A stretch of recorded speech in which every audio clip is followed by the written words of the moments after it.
This is an introduction to the computer game of Kai. In each level you move the little green man, who's called the Kai, to collect the diamonds. There can be more than one diamond, and there can be obstacles in the way and puzzles, and there are monsters in some levels trying to kill you. There are thousands of levels that you can download from websites, and I'll give links below, or you can design your own levels with a level editor. I've designed this level to demonstrate the various features in Kai, and I won't be going straight out to collect the diamonds, but showing the different Kai features along the way. Kai is starting here from the top left corner, and in this level there are 3 diamonds to be collected. The grey stuff that looks like Lego round the outside and making internal partitions is solid wool, and that's a fixture during the game. The yellow squares and circles are blocks. The ones with dotted outlines immediately next to Kai are crushable, and I will demolish them now. The ones with solid outlines are not crushable, but on the other hand they can be pushed.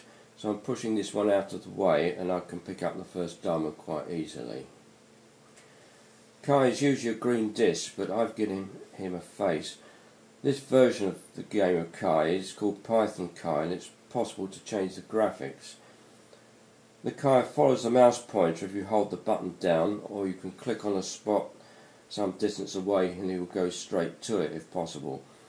The playing area is like a lot of little squares on a checkerboard, although the squares are not visible, but you soon get the hang of it. Some blocks have arrows on them, and they will slide in the direction of the arrow until they come up against something that stops them, like a wall or another block. These sliders are up against this block, but if I nudge it out of the way, it releases them and they will run until they hit something solid, like the solid wall at the bottom. Notice that the round slider, which is sometimes called a rocky but I call a marble, was able to roll round the end of this wall because the wall has a rounded end, whereas the square block was not able to do that. I'll nudge it off anyway. And the round ones, the marbles, can roll round themselves, so it makes them very fluid. This one didn't roll round the wall because this particular wall has a square end, so I'll nudge it off anyway.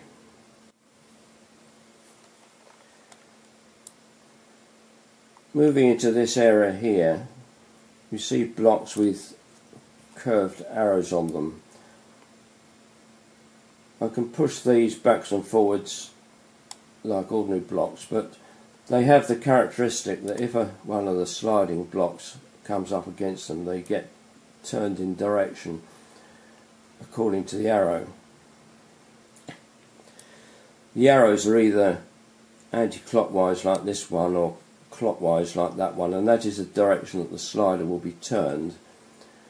So if or when the slider strikes this one, it will be turned anti-clockwise, that is to its left from its direction of travel, so it will be sent this way.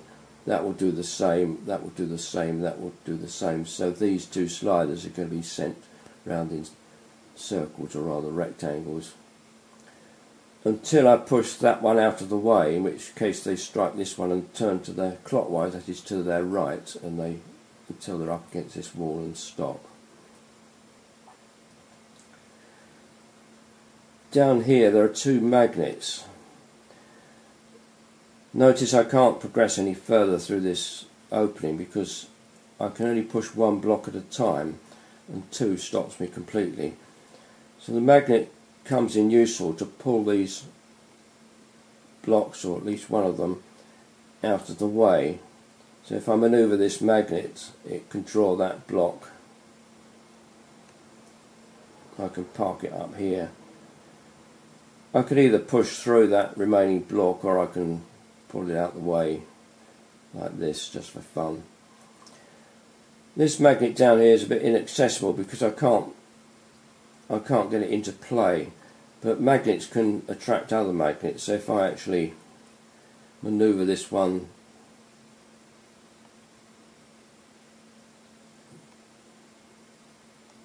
down to here,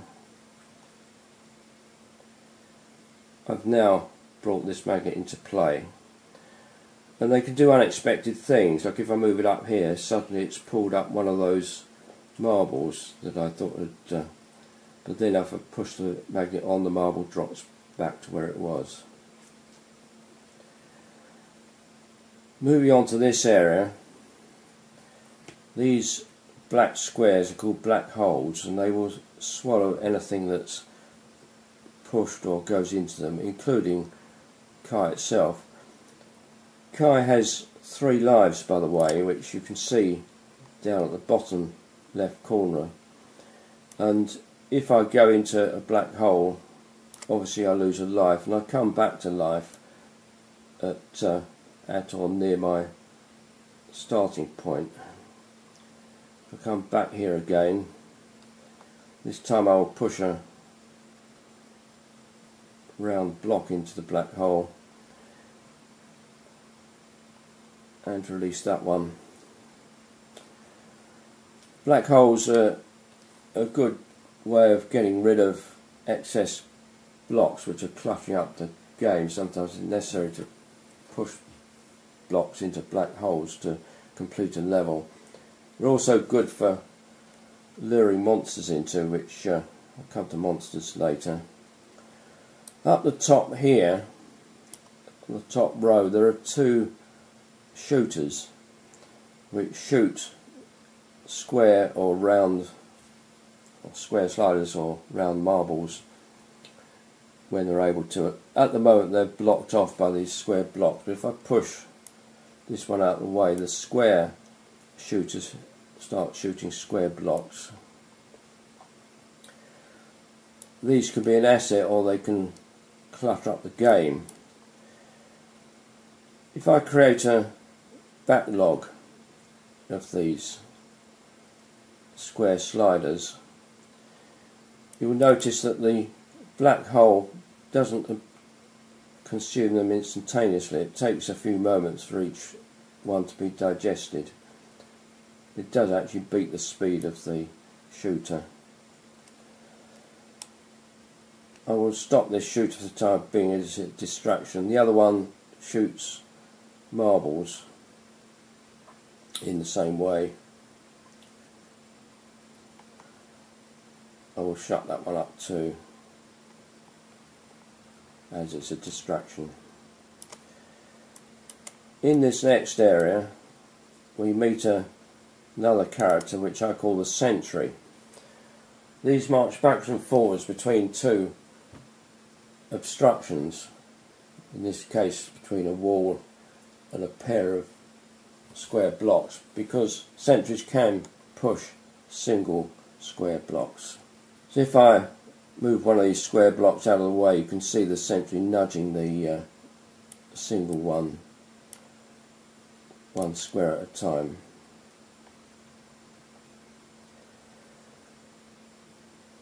There's a strange quirk that you can push black holes if they've recently swallowed something. To get through to the final area of the game, I need to go through this doorway, but there's a black hole in the way. But I can stand behind this row of sentries and push them towards the black hole, and as they're swallowed, the remaining sentries can push the black hole. It's a fairly advanced technique, but here we go. I've pushed the black hole out of the way. In this final area we meet monsters. They're mobile, they're quite fast, and they always make a beeline for the Kai, and of course if they get to Kai they kill him. So it's something to be contended with. There are actually 4 different looking monsters, the 2 down here and the 2 further up the board. There's actually no functional difference between the 4 different appearances. Monsters can't push blocks, fortunately, so these ones are walled in safely for the time being. If I push through this sentry, notice a hazard of magnets is that I've inadvertently pulled part of the monster's wall away. Fortunately, you still can't get out because it's on a diagonal. Monsters can't kill you if you actually stand diagonally next to them,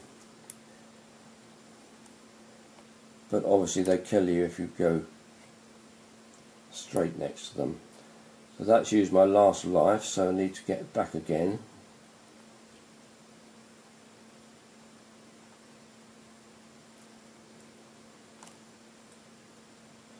That essentially gets stuck on the magnet.